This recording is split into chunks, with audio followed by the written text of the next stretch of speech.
Hey, what's up, good peoples? What's going on? What's up, YouTube? What's up, Facebook? This is the Bearded Man Chronicles. This is episode 19. This is part two of last week. Let me go here. So today I have a guest that wears many hats. He is a father, a mental health and multimedia professional who specializes in mental health needs for the African American community. In addition, he is an award winning television host, producer, trauma specialist, life coach, and author. So let me welcome my guest to the show, Mr. Cory George. What's up, bro? What's going on, man? I'm What's doing going great. I'm doing on? the hand clap effect since we don't have the sound effects. Right. So let's get right on into it. You had a pretty good day today? Yes, it's been very task filled, so I know I'm going to pass out later. But yeah, all good. It was productive. Good, I'll say good. that. Good. Yeah. Hey, productive is not bad, man. It keeps the day going. So we're gonna open up into our icebreaker. And so the icebreaker states, what is one thing that most people will be shocked to find out about you? I don't know if they'll be shocked, because if people pay attention to how I post and things I say, I'm a very emotionally transparent person. I speak about emotions all the time, but what people, well, drives my kids crazy. Uh, I cry at everything. I am a psychopath. Look, if it feels overwhelmingly good, I Uh-huh. cry. Okay. If it feels overwhelmingly sad, I cry. And but I tell people this because I always say, would I rather cry or curse? Would I rather cry or jump out a window? So for me, it's I see it as ventilation. I see it Hmm. as emotional ventilation. So I have no shame in dropping a tear. So that's probably. Oh, and that I don't do horror movies. If you want to the the childlike state in me, put me in front of a horror movie. You know, You my son can't has do it, huh? so my son is 14 and he won't even watch a cartoon if the graphics are too intense. Really? Absolutely. Wow, that's interesting. I kind of figure with the whole horror flicks. I watch them, but like midnight, nah, because I don't know, for some reason the last thing I normally watch, I can have nightmares and dreams about it. It's Yeah, really I mean, weird. yeah, and so we'll talk about that because I saw some of the questions and we'll talk about Hmm. how that relates to trauma and how that relates to knowing your bandwidth, knowing your bandwidth and how, how much you can tolerate. Yes. Yeah. What's going on, Larry? How you doing, everybody? Welcome to the Hello, Larry. stream.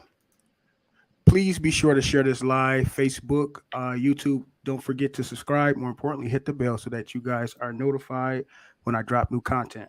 So let's go right into it, man, because we got a full show, and I know people probably want to ask some questions and stuff. So, kind of explain to us what exactly you specialize in. I specialize in trauma and stress disorders, so that could be PTSD. We also have what we called ASD, which is not commonly talked about, but it's called acute stress disorder. That's a disorder that really is in the time frame before we can classify or diagnose someone as PTSD, because that has to happen over a certain range of time. And so ASD is like a precursor, but Oh, doesn't always lead to. So ASD, for example, is like if you just immediately had an accident. Within those first few weeks, it's like your mind is settling. ASD may be there, but in most cases, it resolves itself anyway. And I also deal with some of the associated effects of those traumas, such as depression, anxiety, um, other phobias, and stuff like that. So that's my wheelhouse. That's where I specialize. nice. How long have you been doing this? I've been doing it as a official work for the last probably 3 years. Hmm. And it's kind of a graduate thing. So as you read the bio, I started off as a mental health advocate. Basically after I started to heal from my trauma, and then recognizing how the trauma looked in not just my family but other Black families, and it's generational. It became overwhelmingly interesting for me. Right. It became overwhelmingly interesting that we don't know how to stop that part. And I was just interested in understanding, because I went from being a life coach and saying, I don't know enough to help the people that are commonly coming my way. And I said, oh, a lot of these people are dealing with trauma. So let me go back to school, because I had a 20-year IT career, a 20-year IT career. Nice. And I knew within the second half of that career, I knew that that's not where I was going to stay, and I needed purpose in my life. So this work for me is my reason for being. It allows me to not just help the victim or the survivor, but in some cases go back and talk to their families and say, how can we support this new version?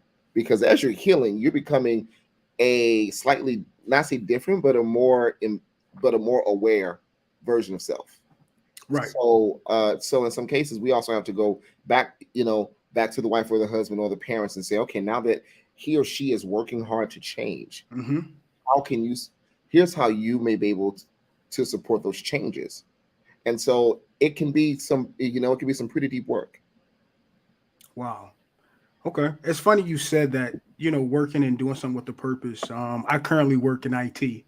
And even though Oh, IT is is great money, it's not a career that I feel fulfilled in. I always feel like or believe that I should be in a field that directly impact people, that directly help people, and so I'm like in that whole little thing trying to figure out what is it I want to do. It's no longer to me about the money. I mean, the money is important, but yeah. it's I want to do something that I love to do and not because it's good money. Well, So let me yeah. ask you a question. So, Mhm. and this is almost like a mini session happening in the moment, guys. So, I'm Right. going to ask you a couple of questions. Okay. So, and this is what I mean by when we look at generational trauma, it's not what we always think. So, let Hmm. me ask. So, when you grew up, did your parents talk about their dreams, or did they ask you what you wanted, or was it more so saying, "This is what I think you should do in order to get out of a certain space"? What was that like for you growing up? And I asked for a certain reason. So it's funny you asked that.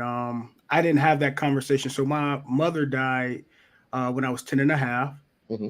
My dad he wasn't in my life.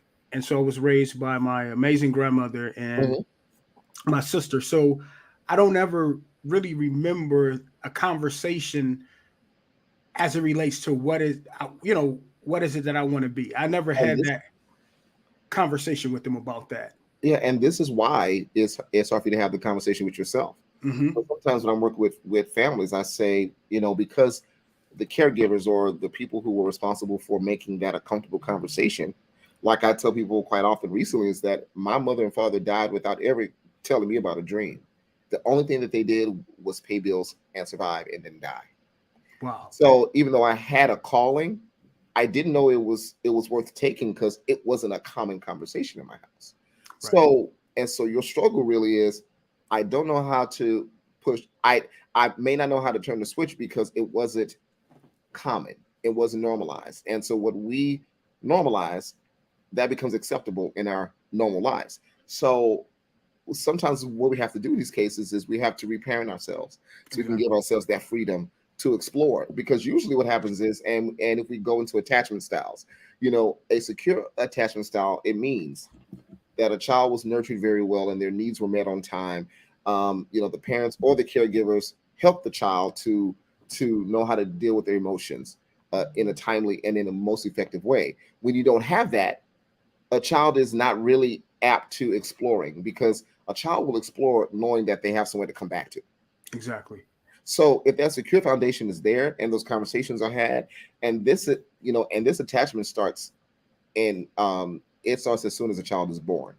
So that's why we always say you can't start raising a child at 7, because by 5, their personality is set, right? Exactly. Yes, for So sure. this is why it's very important for parents, or even new parents now. You have to start the conversations early, so that way when your child is our age or even your age, because I think I'm older than you, it's not a question of can I, it's not a question of should I follow my heart.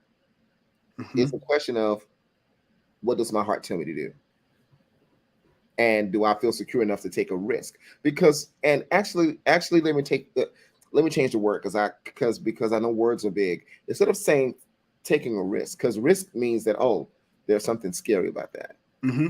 But take a chance. Take a chance on yourself. And I guarantee people, if you take chances, that actually builds your confidence. Even if you fail miserably the first time, the fact that you got on that ledge and you jumped and thought that there was a wing on you, Right. that'll help you. So that's why I wanted to kind of, because when I heard you say it, I wanted to give folks, the background of how these things can happen. Whereas you can have the career and everything else, but your heart is still burning for something else, Exactly. and you don't feel comfortable yet to take that chance because somebody may not have told you that it was okay to do so.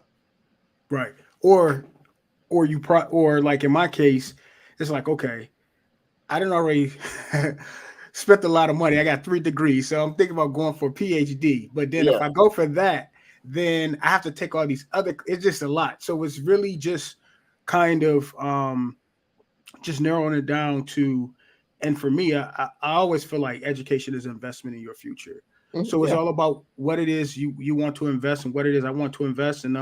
But I do know I am in the wrong career. I need to be in a career where I'm able to impact people. And I will say this: my first piece of advice is do not jump out there and be a starving artist. I will say if you can volunteer locally, Hmm. at some places, whereas you can work with the satisfaction of knowing maybe on the weekends or maybe on Thursday evenings I go volunteer in a certain space where I feel like I'm I feel like I'm balancing that. So what if it's not you having to leave your job, but just starting to say, where can I find a space where I can do that? So my heart feels satisfied, even though I'm at a job 8 to 5 I don't like. Okay, So that's how you start to transition is because helping people, it can be taxing on you. And you have to learn your boundaries and for being sure. safe because and then you're modeling that safety for other people as well. Exactly. Exactly. Yeah. That's a good word, man. I appreciate that. So the first question, what inspired you to go into the mental health field and why? um Growing up and witnessing trauma and mental illness and not knowing what it was because it was normalized and so it became acceptable. um I didn't realize until I was an adult. I was like, that stuff was screwed up, you know and it starts to affect your personal life in many ways. Some people may have a hard time establishing healthy relationships with friends, or friends or lovers may have a hard time focusing on goals because they may not feel worthy. They may have lack of concentration because there's a difference when folks say, oh, I'm depressed, as opposed to saying you have depression. And living and in a black family back in Louisiana and Texas, it was difficult because we didn't know therapists looked like us. There was no mention of, there was no advertisements for therapy being cool. We thought therapy was when you was on your last leg. And of course, understanding the history of our culture and how we've been manhandled in this country in terms of healthcare overall. I now understand why there was some avoidance, and even still. um, and for me, it was a matter of how can I use my experiences. I talk about it quite often. I survived 6 years of childhood rape between the age of 6 and 12. I was bullied. I had a bad speech impediment. My dad he was willingly not around, and I was raised by several people, and so I was always moved around. So my instability was there. And then in my adult life, I just repeated everything I knew, Wow. and it wasn't good. It's just it was comfortable, and so that's why I make a distinction and tell people just because you're comfortable doesn't mean it's comforting, because comforting is healing. Exactly. And the word comfortable just says, I know what to expect of this. Hmm. I've relaxed in this. And you can relax in a toxic relationship and know that, you know, 4 days out of 7, I'll be getting my ass kicked. That's normalizing. Yeah. And you're comfortable knowing when it's going to happen, and you know how it's going to happen. But that doesn't make it good. So when we start to look at the trauma and say, oh, let's call a thing a thing. Let's call these things. And I try to give people the big words because you need to know that this is not good. I love to teach folks how the brain responds as a child and how it shows up as an adult. That when you thought you had ADHD, baby, I'm sorry, you were probably misdiagnosed. But it wasn't ADHD. You Right. dealt with trauma, and they didn't know that in the schools.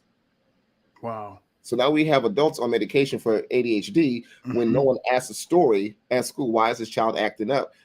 But did you even think about they're probably acting up over something that happened at home or Hmm. between home and school, on the school bus, on the weekends? So there are so many questions in our community that we've just shrugged off to, you know, high level topics. And I like to get down in the meat of things. So Nice. And you touched on something. So I don't ever remember even growing up knowing what a therapist mhm. was because it's always been taboo in the Black community. It's like, okay, well, just pray about it.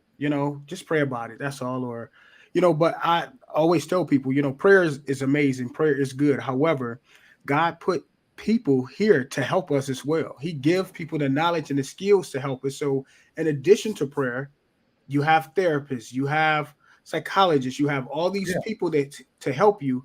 You that's needed in addition to prayer. Well, several years ago, it's becoming better now where it like for us, and I'll say this because this is where we look at the cultural trauma of Black people.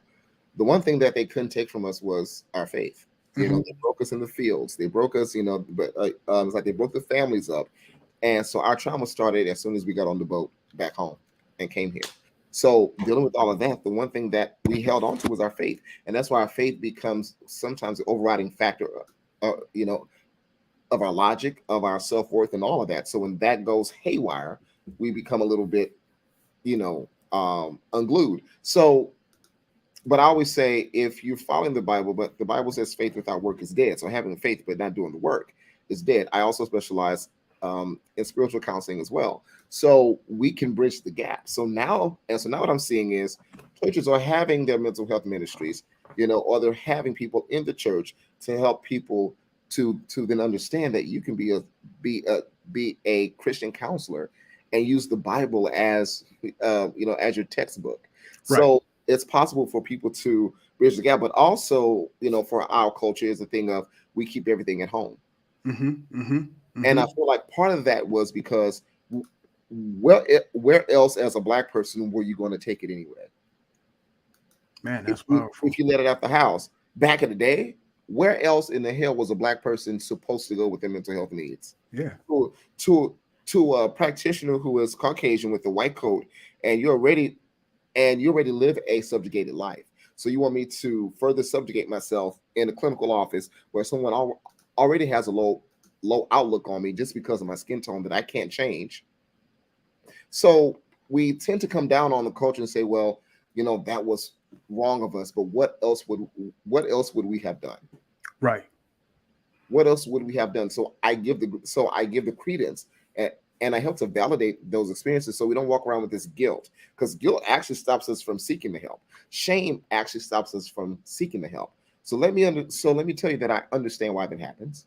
Mm. Okay, now that we know that it didn't work, what are you ready to do now? Wow, that's powerful. Let's go to the comments. What's up, Amaj, Larry, Art, Jeffrey, Michelle, D? What's going on? So someone from let's see. Michelle asked, did you wrestle with becoming a mental health expert? No, I think my family wrestled with me becoming one, because when you become more aware of things, and I stopped trying to call things out. I just said, listen, y'all gonna Mhm. live and die. It's okay. Right. And my work is not for my family. I mean, I have kids who have their own therapists. Um, so for me, it's a matter of where does my work fit the best. I'm not supposed to go back and heal my family. It's not my job. Right. My job is to heal those that the universe and God says this is your assignment right now. Mm, that's powerful. So elaborate, because there's many forms of trauma. You have uh, physical trauma. It can be from bullying or being in an abusive relationship. You have sexual abuse trauma. You can have trauma from losing someone. Yeah, Um, kind of elaborate what trauma is, because I think people, when you think of trauma, they only think of like someone getting hurt. yeah. Just There's a well, I'll define it, and then I'll show an example of how it's not always on one size fits all very gotcha. quickly. Trauma really is just an extreme negative psych. It's an extreme negative psychological response to a physical and or emotional life event that Hmm. goes outside of your normal range of coping. So if something happens and I'm able to cope with it, either at the moment or over short time, we may not label that as trauma, because for me, I was able to overcome those effects. But for someone else, and we also have to look at the fact that it also depends on on your social network, on your family Hmm. support. It also depends on what other things you have experienced before that particular incident too. So, and I always give the same example. You and I. We're in the backseat of a car. We just ride along, and boom, we're in a big wreck. I may have an injury, but after a week or two, I shake it off and I'm going back in the car and I'm driving back to the store. Well, you, on the other hand, may have a harder time shaking it because you can't stop thinking about the incident over and over and over again. Every time you see a car zoom by or you hear the car zoom by, you have a panic attack. Hmm. You become more irritated very easily. You're jumpy, you're startled easily. You can't sleep because, again, it's the replay and it feels like it's happening again. I would have to see, okay, well, what did you experience before that? Because research says if you've experienced any other type of trauma, it makes you more susceptible to being affected by a later trauma. So Wow. maybe you did have some trauma, and maybe my life was pretty much okay before that. Mm. So again, it's not a one size fits all. So then we take each person and we take them through a battery of diagnostic tests and interviews. So I want to know how that affected you because we could all be in the same car, but you could have a diagnosis of something and I won't. Right. Yeah. Yeah, because I remember. So for me, I went through physical abuse by my mother, and it took me a minute. I didn't really realize that it impacted me until I got of age. Um, when she died, I was 10 and a half. Her funeral was on my 11th birthday. Yeah. So I went through a lot of emotions. I went through like sad, angry, because I can no longer have that conversation with her. And I had to do my own work, which I have a life coach, a therapist, and all of that. But more importantly, I wanted to understand what she went through as a child. To me, my grandmother is everything. But Hmm. my mother always felt like she was the black sheep of the family. She got pregnant at 15. They made her get married at 16, Hmm. which was already trauma. Already trauma. You marrying somebody that you technically don't get along with, but you doing it because this is how it things technically should have been. So my mother had 3 kids with her husband, and then he up and left her. And I think my mom had issues with different men. She always just picked bad choice of men, and I don't know. I think with my father, I think that was like I don't know. I think whatever my father did, I think she took her anger out that she had for him out on me. But I had to understand, like I had to empathize with her and see, okay, well, she went through this thing. And so if she felt like she was neglected, the cycle repeat itself. Then she's gonna neglect her kids, which is weird because I have a younger brother and that was her golden child. He didn't experience the same thing I experienced. So, just me trying to understand what made me different than my younger brother.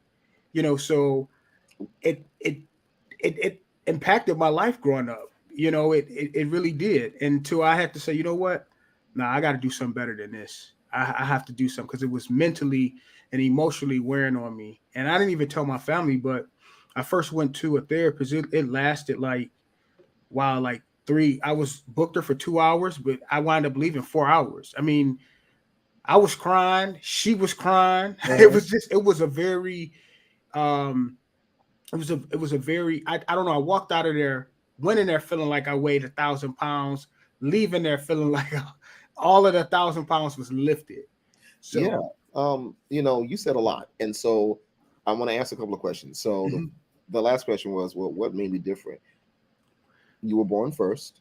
mhm, um, I'm the oldest of 7 kids, and one of the things I tell my siblings is the way that we grow close is we respect each other's experiences. right. My parents was much younger than when they had their last child. Hmm. Um, there were certain things that they didn't experience because I have like I only have a couple of sisters, so the girls were treated differently. You Hmm. know, I'm okay with that. Like I don't have an issue with how anybody was treated. I only have an issue when someone doesn't respect my experience. Right. So, and so at first, I'm glad that you decided, to get some help because sometimes we think, what is wrong with this? When it really is just the fact of we were born at a certain time, and out and think about this. But your mother, so were you the firstborn? No, I was number 4 out of 5. Okay. So your mother, so the human brain usually goes to up to 30 years of development. Your Right. mother was, and your mother wasn't even finished growing when she had kids. Right. The fact that she may have been forced to be married, even against her wishes, may have made her feel like her feelings were not important. So to a child, it may have reinforced a child is seen and not heard. Mm-hmm. Mm-hmm. So then, if that is the way that she is raised and she normalized that as okay, then how else would she have raised her kids being taught by her mother, Yeah. And see, by that experience? yeah, and then the weird part about it, my grandmother was, to me, she was a perfect grandmother. But just because she was my perfect grandmother doesn't mean she was her perfect mother. It's all about Yeah. her experiences with her mother and father. And I remember her saying she always felt like she was the black sheep of the Well, that was the family. same. That was in case of my dad and my grandfather. My dad and my grandfather. I didn't know that they were at odds their whole almost his whole life. My grandfather adored me, adored me. Like, Hmm. yeah, and I couldn't understand. But then when I realized these are two different experiences, Exactly. and I had to respect my dad's experiences with my grandfather and seeing him in that light, I said, yeah, my grandfather just wasn't as kind to you, and but I hate that for you. Right. But both things can be true at the same time. So sometimes we struggle with having two truths, Hmm. meaning my grandfather was great to me, but he wasn't so great to his son. I could accept those as being true. I didn't have to choose, but sometimes people make you feel like you have to. And this is what the generational trauma looks like: is that, but because he treated my dad a certain way, my dad couldn't be the dad that I needed. So even though Mm. I had the great grandfather, I didn't have the great dad Right. because of their entanglement and how they dealt with things. My now, from what I hear, he was very close to well, my dad was very close to my grandmother, but she passed when he was in his 20s. I was only 7, and so I feel like his rock was gone, Right. and so like his backup was gone. Hmm. So these are how this is how, and oftentimes people who are black sheep of the family, not they aren't necessarily a black sheep. They're just the ones that go against the norm that has been set that sometimes doesn't work.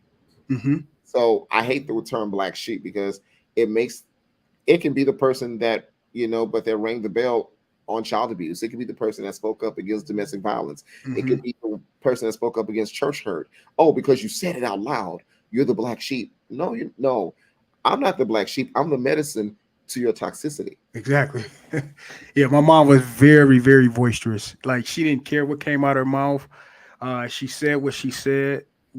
She said what she said, and that was that. Either you like it or you love it. But she was gonna say what she wanted to, and sometimes her delivery wasn't always the best, but she was gonna tell the truth. And I think I know with my grandfather, and even with his infidelities to my grandmother, my mom would call him out Mhm. on that, and he didn't like that. So she was oftentimes, I can remember, banned from the house a lot of times and stuff like that. So yeah, I can remember her being, she was just very, very unhappy. She was unhappy, Yeah, and I feel like getting married at 15 and 16, you're still a child, Hmm. and being forced to do it is one thing. So again, when people are forced to do things and they're not offered the liberty of choice, then they don't feel they can make a choice, so they're miserable because they can't make a choice because no one said it was okay to. So we have the cyclic misery, and then everybody is in survival mode. Exactly. Some people, because some people live their entire life in survival mode. They're just trying to get to the next day. They're trying to feel a certain way with no outlook on hope, with no outlook on it being bright. I just need to get through Tuesday. Right. Yeah. And so at what age did you realize, like, hey, I have an issue. I have some issues that I need to deal with. Was it like in a relationship that made you realize you had issues, or was it just you noticed some things about you? Well, first, I tell people, I said I had to get sick of myself. Right. I literally had to get sick of me. There was a time where I just cried, and like I was in my early 20s, and I cried, and then my one of my exes made fun of me and took a picture of me crying and would show me when they got mad at me and what I Wow. looked like in my misery, and that was unsettling to me.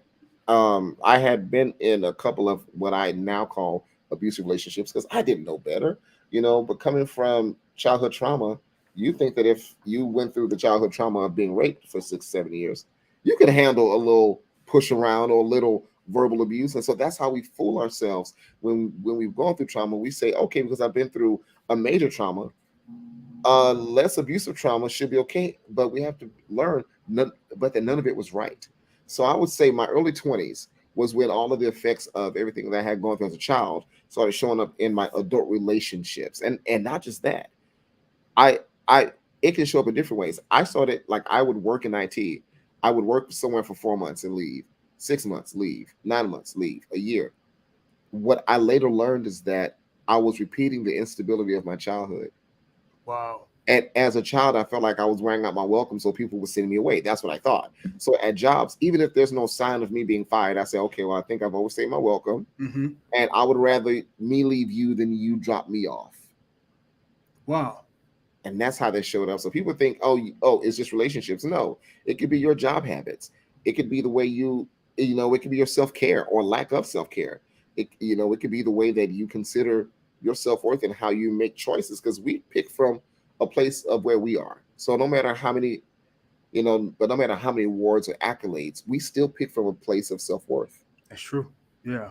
I was last week I was talking with everyone, and I was explaining to them that I had abandonment issues. So in relationships or friendships, it was easy for me to leave because I'd rather leave than a person leave me. Because Yeah, if I felt like someone left me, then it's hurtful. It's one yeah, of those things to try to get over. So I used to just up and leave, and people like, well, I thought how can you just leave a situation like that? But they wouldn't understand that for yeah, me, I got to go before you abandon me, and that's something that I constantly work on all the time. Even some relationships I'm glad I left, but yeah, and some relationships, you know, I don't think it's worth. I think some relationships is worth fighting for, and I always tell people, well, I'm a work in progress. I feel like you're gonna always be working on yourself. You should always work on yourself, and so yeah. that's one of the things that I'm discovering and I'm working on. Um, Growing up, did you hate your parents because you felt maybe that you wasn't protected, or how was that?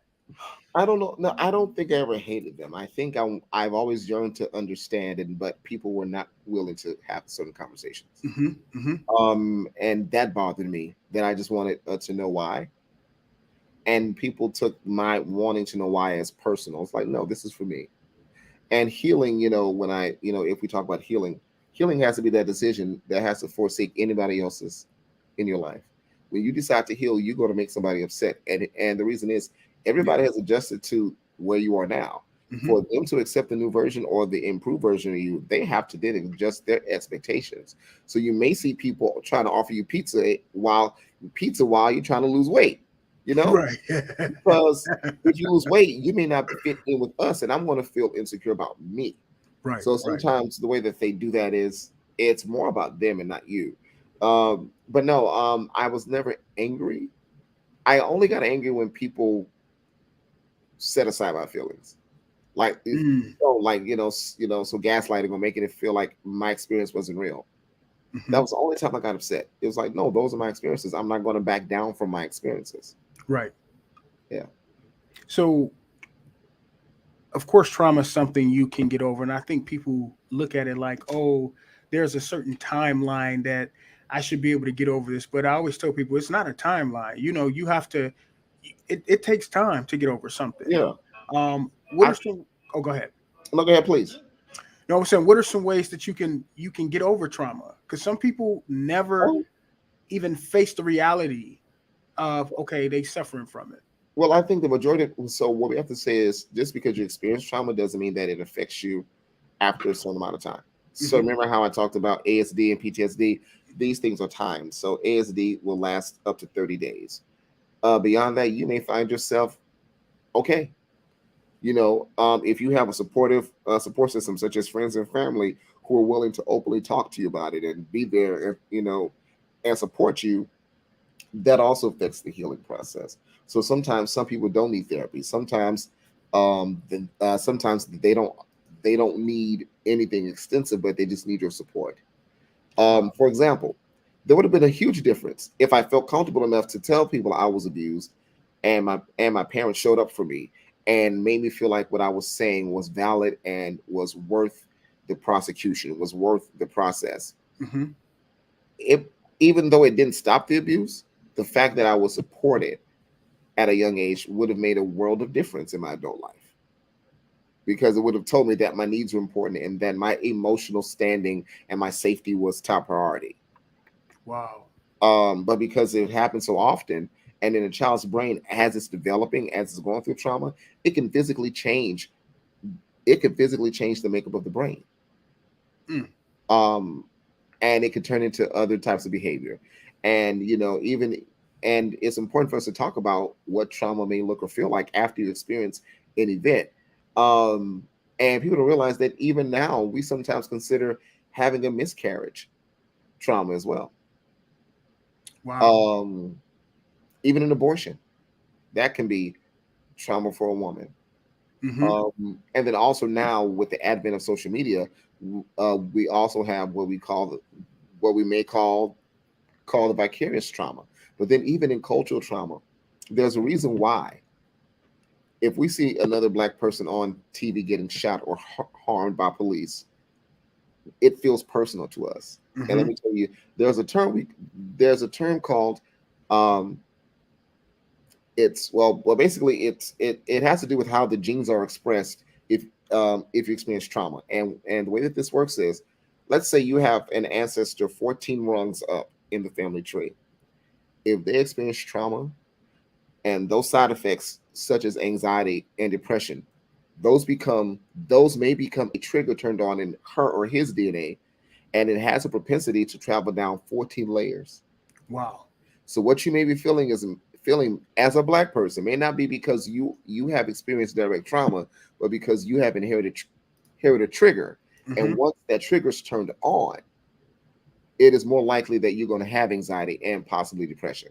So this is why it is so important for us to try to put the cork in what we're feeling right now, because as a man, and this is going to be very interesting for you, as a man, so when you heal, you have the potential to change your sperm. When you're unhealed, you have the potential to change your sperm. That's what the DNA is. Hmm. Hmm. So as weird as it sounds, you healing yourself of anything that has traveled down to you, that has a means of stopping it, and you change your sperm. And that's as simple as it sounds, right? Right. But that's where the DNA travels from. It travels from your body into the woman's. So when you start to heal, you turn off those triggers. Hmm. Now your offspring have a Yeah. less of a chance experiencing what you experience. Wow. That's why I do my work, because my shirt says it's rooting for every black kid. Part of the reason why I got this shirt is because when I help your mom and daddy in my sessions, I'm helping you as a child. Exactly. Amen. Yeah. For sure. Hey guys, what's going on? We have um, Mr. Cory George here. He's dropping some knowledge on trauma. I did post a link in the comments, so if you guys have questions, I'll allow 15 minutes for questions. If you guys want to just jump on and ask questions, um, don't forget to share this live as well. So, is PTSD a form of mental illness? I saw something on CNN. Yes. So it is, because I know a lot of times they were saying a lot of people misdiagnose PTSD for mental illness, which I'm like, well, I think that's a form, but what they were It saying is. it was true. Well, Huh? it's a disorder. It's a mental disorder. It is. Hmm. Again, we normally hear that. We've gotten used to hearing it in terms of military service, and that's really not the case. Right. Um, w- and I think you mentioned, some areas before, such as accidents, and we could have gun violence. We could have, and so like a school shooting. In the moment that happens, the whole school can be traumatized in Hmm. that moment, and it can Hmm. never go away. But when it comes to PTSD, we have to look at P- the first thing is some of the symptoms have to be at least happening for more than 30 days or longer, and they have to hit at least four domains in terms of. So are you and it has to be based on at least one traumatic event. So let's say it was a car accident. We take that accident and we figure out how that accident has shown up in your life. Wow. Um, and if you fit the symptoms in the criteria, and based on the studies, then we can diagnose you with that. And then from that point, then we can actually talk about what's the best plan of treatment. Is it just talk therapy? Is it a more intensive type of work? Because I do more of the intense stuff. And so sometimes it just depends on how on it depends on it depends on how deep it is for you, and Hmm. also trying to look at the best ways of healing that works for you. And that's like me. So me asking you or talking with you, I may realize that you may benefit from music therapy. You know, Hmm. therapy isn't therapy. You have music therapy, you have Yeah. art therapy, you have dance therapy, you have sandbox therapy. There's trauma informed yoga for people who have dealt with, sexual type of violence. Hmm. So one thing I like to tell people is there's so many different forms. So do your research and look at things that may speak to your hobbies, that may speak to a special interest. So maybe we can make the therapy fun for you, or at least something that is more comfortable for you. So, so I never. You just taught me something. So there are many various forms of therapy. I Yeah. noticed you said something about extensive therapy. What does that look like? So you could have something that we call EMDR. So we use lights to help you to talk about the trauma, and as you're working through it, it helps. Well, it's supposed to help lessen all the symptoms that you've been experiencing with trauma. I do something that's called um, it is called prolonged exposure therapy. So what I do is I take you through not just the memory of what you've been through, Hmm. but we also figure out what things have you changed about your activities because of the trauma. Have you stopped going out at night? Have you stopped driving to and from the liquor store? Because if you were robbed at gunpoint, at a gas station, do you not go to the gas station anymore? So now we try to slowly reintroduce you into your normal ways of life to show you that you are safe. Because the main thing about PTSD is it it makes you believe that every instance that you're uncomfortable means you're unsafe, which is not true. Okay. But we also respect that, and one of the biggest issues in dealing with PTSD is avoidance, and that just says I'm going to stop doing certain things so I can avoid my feelings about it. I'm I may start drinking more. I may start doing more drugs because Hmm. I want to avoid the feelings, because feelings are things that have to somehow get out of your body. Hmm. So even if you delay it, it's still there. So we teach folks how to face those feelings in a safe and structured way. Right. Um, Speaking of triggers, I remember as a kid, like I've when my mom used to. Now she didn't sexually abuse me. She didn't do any of that, but she physically abused me. But every Mhm. time she did that, she was under the influence of alcohol. When she wasn't under the influence, she was like a totally different person. Yeah. So a trigger for me is if I see somebody that if I think that you drink too much, it's an automatic trigger for me. It's a turn off. That's like one of my questions. Hey, do you Yeah. drink? Do you smoke? Do you do any drugs? Like for that, for me, it's a trigger because I automatically correlate drinking with physical abuse. Well, let me However, ask you. go ahead. But just to ask you more, specifically. But do you correlate extensive drinking, or just drinking in general? So I learned. So it used to be drinking in general, Okay. and I started to do research and stuff and say no, it's not drinking. Drinking is okay. It's when you overindulge in it. Yeah, It becomes and an issue for me. yeah, and so in this case, so some triggers are there to make sure we're safe, and now it's a reasonable trigger. It's Hmm. not something that's so restrictive, because we look at our boundaries. If our boundaries are so restrictive that everything is a trigger, then we may need some work. Hmm. But I understand the association, meaning if that's what your memory was, and again, if it happened as a child, it is no reason why you would think otherwise. Right. But then you recognize, hey, maybe my restrictions are too, they're too restrictive, which means I'm constantly unsafe. Yeah. And for some people, there's boundary issues because especially if you dealt with a childhood issue such as sexual assault, Hmm. you may have issues with body boundaries. Like you may Hmm. not know that it's not okay for someone to touch you in that way because as a Exactly. child, but someone was doing it so often that you thought it was normal. Right. Yeah. Yeah.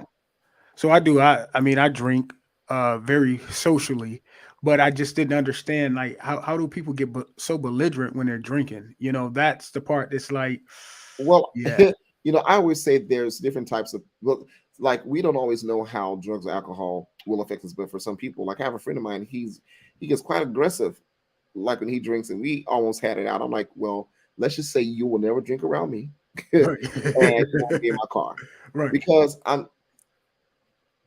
And people sometimes are drinking more because they're uncomfortable with their sober self. exactly, They're exactly. uncomfortable with the sober self because the sober self is what feels the pain.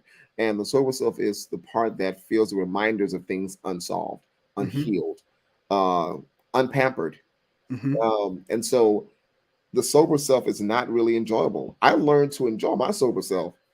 For sure. I love my zany sober self. I'm not Hmm. perfect, but I like that. In Yeah. fact, I only drink when I want to because Right. I like the sober self more. So that's when we do the work and we say, let us make you like the sober self a little more.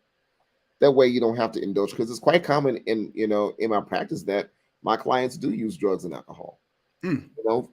They may use sex, porn, gambling, online stuff, online shopping. All those addictions and those compulsions can be a means of avoidance, as we talked about, trying to avoid the feelings that always pop up. Because once they pop up, it's almost like you have to do something about it.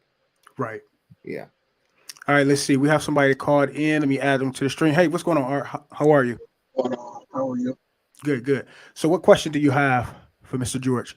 Um, I typed it in, but have you ever come across somebody with multiple traumas that they've been pretty much able to mask for years? Yeah. Well, yeah, we call that complex trauma.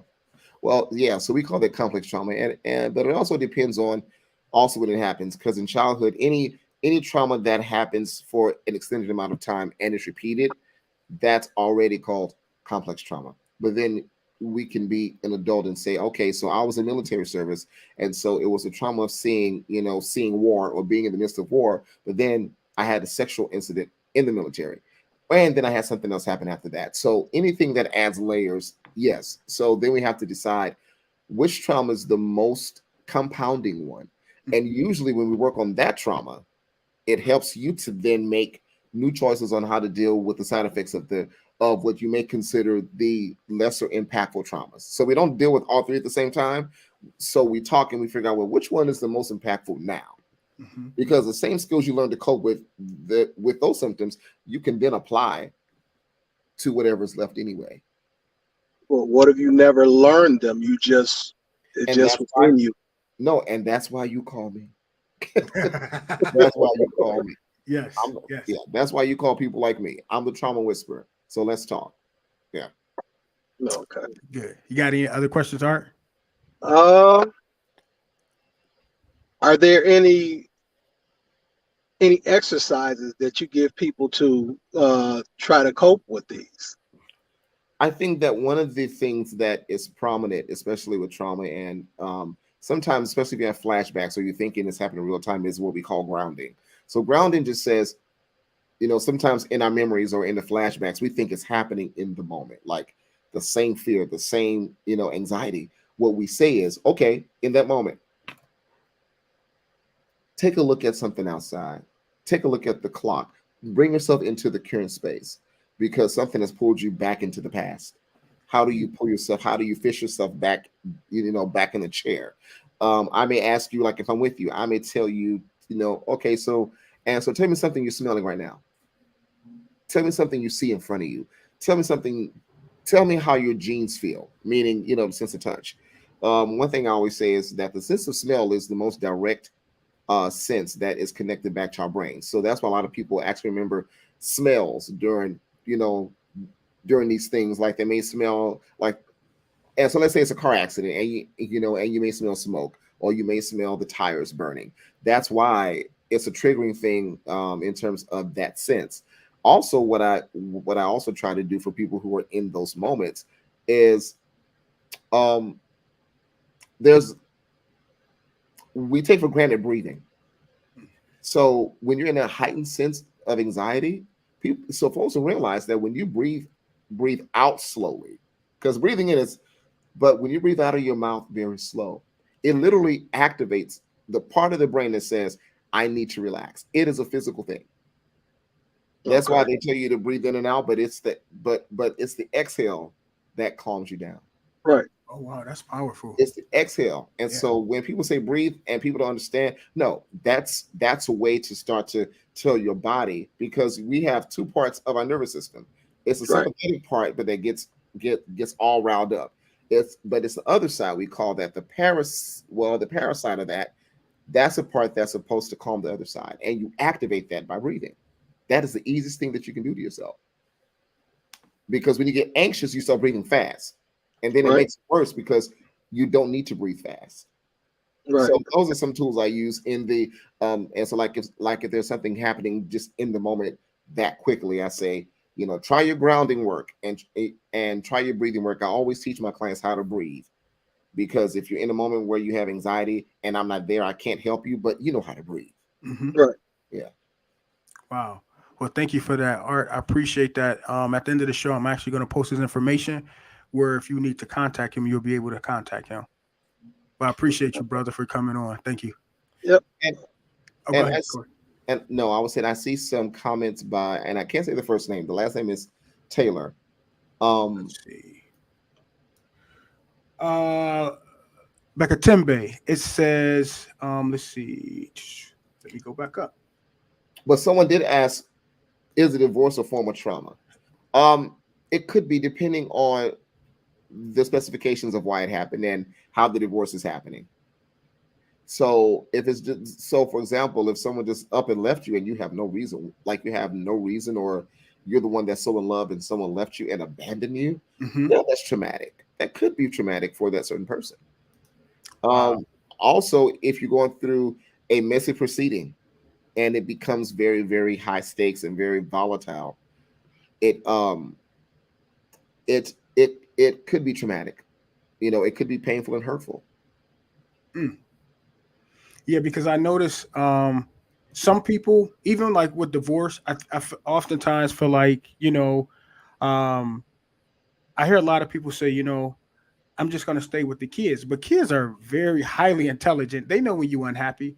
And I think that's the worst thing a person can do is say, hey, you know, I'm going to stay in it for the kids, because the kids still going to be impacted. The kids Oh, know and see certain things. listen, my So, kids knew. I mean, my kids knew when I left their parent. I knew when I was 4, and when my parents, so when they separated, I was like, thank God.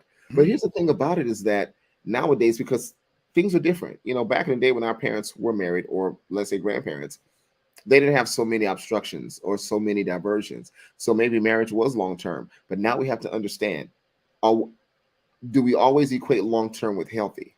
Sometimes mhm, we, and sometimes we aspire to have our grandmother's relationship, exactly. but but but nobody asked grandma, did you and but you and grandpa, what did you and grandpa actually go through?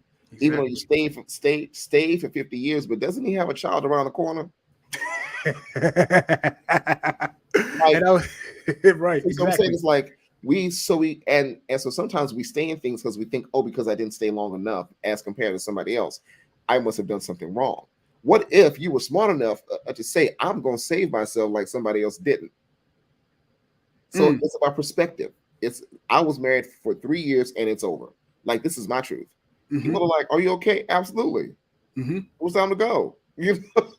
It was done. It did what it had to do.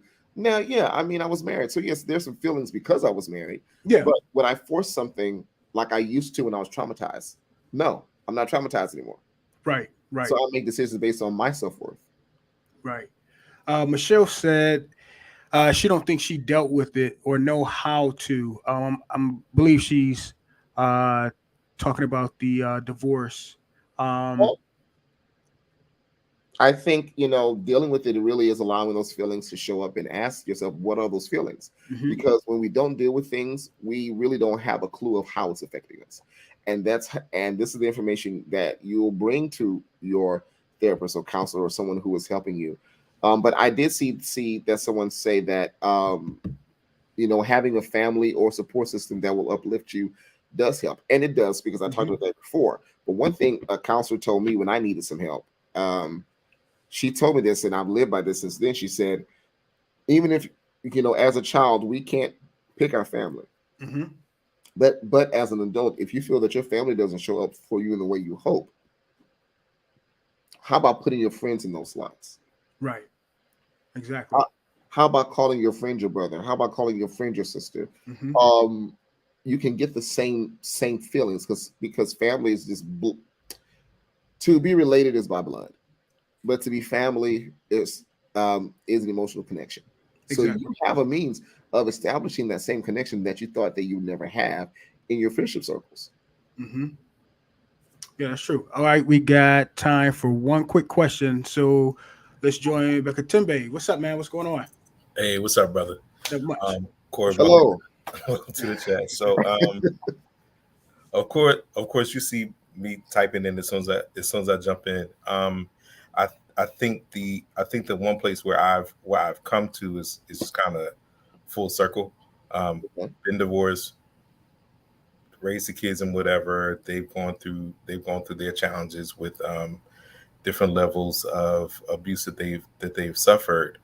Um, I think that the place where I'm trying to aim towards Hmm. is when you're in that in between place with the generations, where um, you're you're trying to build the adult relationship with your children who've gone through so much, and aid in their healing, while you're trying to get your own from the spaces that weren't quite secure, because you came from teenage parents who still are kind of out of their minds or whatever. Hmm. Um, so how do you safely navigate to where your peaceful medium is, and in your own safe place, without feeling that you have to take on everybody else's before yours? Well, um, are you ready for the Cory George truth? Are you ready? 'Cause, Lay it on. you'll see me on TV soon, and this is my destiny. So just make sure you understand this is for your well being. Yes, So sir. so you said you had teenage parents. Did you feel that they met your needs with the best abilities that they had? No. Okay, so hold that into your spirit. Put that in your t-shirt. This is your truth. Your truth is, because my needs were not met, I don't know how to make my needs first. Therefore, I took on everybody else's needs first.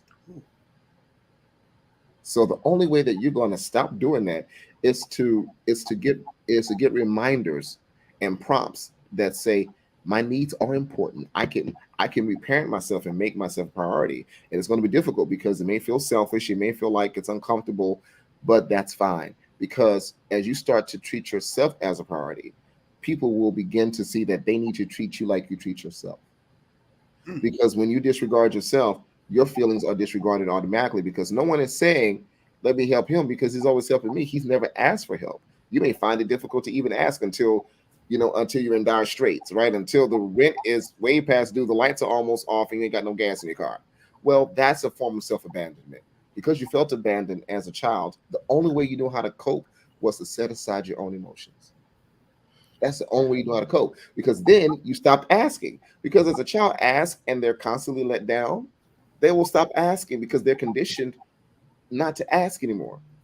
So now with your children, part of you is trying to make up for it by taking on their stuff. And But you need some, to and start. some of the same stuff is actually still being negotiated, because next week is graduation week for my daughter, having to try to coordinate getting my dad there to the graduation, and trying to partner with some of my relatives and whatever to try to pitch in. Then turns out it's gonna have to lean on me again. So it's like, Okay, so let's change it this moment. You yeah, adopted that gonna have to. You have to let that go. yeah, Like that's something you adopted. I don't think nobody told you that. I think that's how you cope. Mm-hmm. And what if somebody doesn't show up because they didn't do their part? What if somebody couldn't make it? What if somebody couldn't make it and you showed up? Would it look bad on you because somebody else didn't make it? I think you feel that way. I think you feel if it didn't go as planned, it's a personal ding on you. Why? Because you've made everybody else's needs top priority. And what if part of it is you may become, the savior because you're doing what you had hoped your parents did for you, and that's not your job. mm. Your job was to learn from your parents, not become your parents. Oh, that's wow. That's deep. Okay, I mean, it That's is deep. because it really feels like in a way I've become my parents' parent. exactly. Yeah. Because you were with neglectful parents, so therefore they still neglect you. They hadn't changed. You just learned how to cope with their neglectfulness. Mm. You haven't held, and now as an adult, you get to have an adult conversation and adult response with your adult parents as an adult. Mm. Mm, mm, mm. And again, these are choices we made. I think so. So my thing is, have you had the opportunity to talk to a professional to help guide you? Because it's not going to be easy if you don't know how to frame that conversation. So I would say if you haven't done that, that would be your next step is you've tried this by yourself. Because what I hear is you've tried. You tried. Yeah, frequently I take on things just to get them done. You know, Yeah. 'cause it's That's and I had a conversation yeah, like that today via text, with a friend of mine who felt abandoned by his mother, and basically what happens is you're constantly working to satisfy. Exactly. Mm-hmm. And at some point, I think subconsciously you're waiting on someone to say, "Job well done, thank you, you can stop." The only person that can make you stop is you.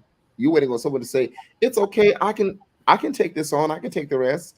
They're not going to do that because you set a tone that you're going to do it anyway. Corey. I promise you, if it got whispered right behind my ear right now, I would throw it at him. Yeah, yeah, yeah, but they wouldn't though, And so I don't mind spending extra time with you because they won't. Wow. That's If deep. you set the barometer of when the ship is sinking, I'm gonna always have a life raft. The ship will sink quite often because they know you have a life raft. They know you're the life raft. Wow. So my recommendation is maybe get some help to understand how to frame these new conversations because when you talk about it, you get tired. I'm seeing your physical body. I'm a body scanner. So when people start talking about trauma, I'm looking at you from the top of your dreadlocks, it as much as I can see because your shoulders are tight and your face looks exhausted when you talk about it. Because I am. I know Wow. this is what I do.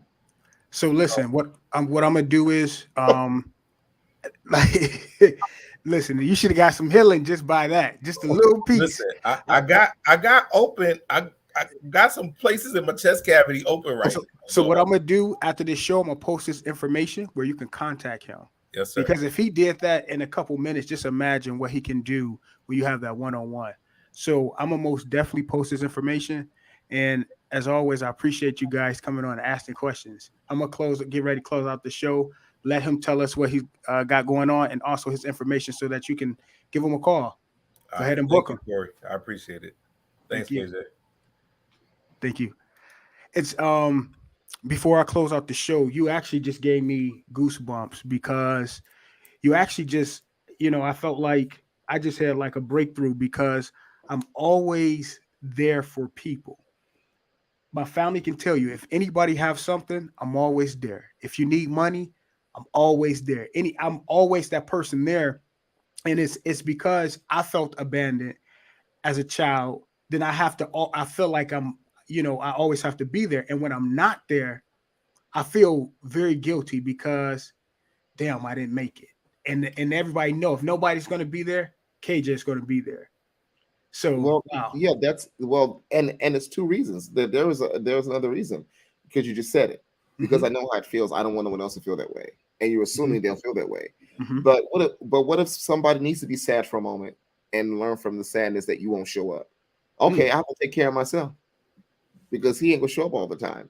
So then we build these alliances that are one-sided, meaning they know you got the life raft. If nothing else, you have enabled people by disabling their survival skills. Wow. You have enabled people by disabling their survival skills. Even in your honest effort of helping, you've been a part of their enabling. And now they walking around disabled because they can't fully function unless, like, it's this weird thing whereas all parties have this imbalance way of operating. And when you change, and when you start changing that, like that's why I said in the beginning of the conversation, when you start correcting that, somebody's going to be upset that you're not the life raft anymore. Wow. Somebody's gonna have to go to Toys R Us that closed down and buy a float. But right. Sporting goods may be a little more expensive, but that's where you got to go to save your life. Amen, man. That's powerful. So tell the people where they can find you at, and let them know what you got going on, because you got a lot of great things going on, man. I do. I believe in producing my own stuff. I'm a TV producer. I'm a host. I have some stuff that's happening on Discovery Channel, and so we're just waiting on that to air soon. I do have my book, which is Sit or Stand. I'm turning this book into an empowerment workshop starting at the end of what's this, May? The end of May. So I'm working on the presentation for that. It's going to be wonderful. It's going to be spread over. It's 2 evenings. It's power packed. It's jam packed with some wonderful information. Not just about psychology, but it's coaching. And basically it's called Living Bigger Than Your Baggage. And I've had that message for years. Wow. Now, is this something we can go to virtual as well? Yes. So it's all going to be virtual. You can buy your ticket. I'm going to probably post it this week. Okay. I just have to write up the copy on my website. But it's going to be virtual. It's going to be on a Tuesday and Thursday evening because there's going to be a lot of information. And the price point is great because you're getting 4 hours of my time for a certain price. As a group is going to be wonderful because I'm wanting to help people pick a certain piece of baggage and let's work on that baggage throughout the whole workshop. You're right. Yeah. So where can we find your book at? You can find my book on Amazon or on my website. It's CoryGeorge.com. CoryGeorge.com. That's where you'll find things about the webinar. You'll find info about my services, my background, the book, and my documentary that's been out like for several years now. So that's the main way to find me. If you want to find me on social media such as Instagram and Twitter, it's always going to be Cory George Cares because that's how I treat my work. It's Cory George Cares. If you see me and you want to send me a message, you need, to talk, you may need some further assistance, may want to know about my services, by all means, you can send me a message anywhere because I get it all on my phone. If I can't help you, I have some resources that may do some things that I don't think I'm best at. So even if I can't help you, I will try my best to point you in a direction, to find your help. Wow. Well, I want to thank you, man. I greatly appreciate you taking the time and coming on here because I know you're such a busy man. You wear so many hats, and I got some healing just by talking to you and hear you talk. So I got a better understanding of some things, and for sure, I'm most definitely going to support you, support the book because I feel like there's no price on healing. There's no price on healing. Yeah, that's but I do want to say that because oftentimes I meet clients that say, "Oh, well, I can't afford that." I'm like, well, but you can afford living in pain. So which is worse for the temporary time? Exactly. Because you want. And just real quick, and I told one person, I said, well, you lived a life of sacrificing who you were, so now you expect me to sacrifice who I am, and I'm going to show you how that looks different when I'm adamant about what I offer. And one day you're going to be adamant about what you offer as well. Exactly. Yeah. Wow. Yeah. Well, again, I thank you so much for coming on. I appreciate everybody. Facebook, thank you. YouTube, thank you. Be sure to share this live. Also, too, I'm going to post this again in case you guys go to it. So go to his website, guys. Go book him now. If you have questions, you can reach out to him at Cory George Cares on Twitter and Instagram. So guys, you better hurry up and book him because he's busy. So again, man, thank you so much. I greatly appreciate this, and most definitely I'll be keeping in contact with you. You're welcome, and you guys have a great night, sleep well, and dream big. Dream in color, please. Dream in color. Amen. Thank you, man. All right. All right, guys. Peace.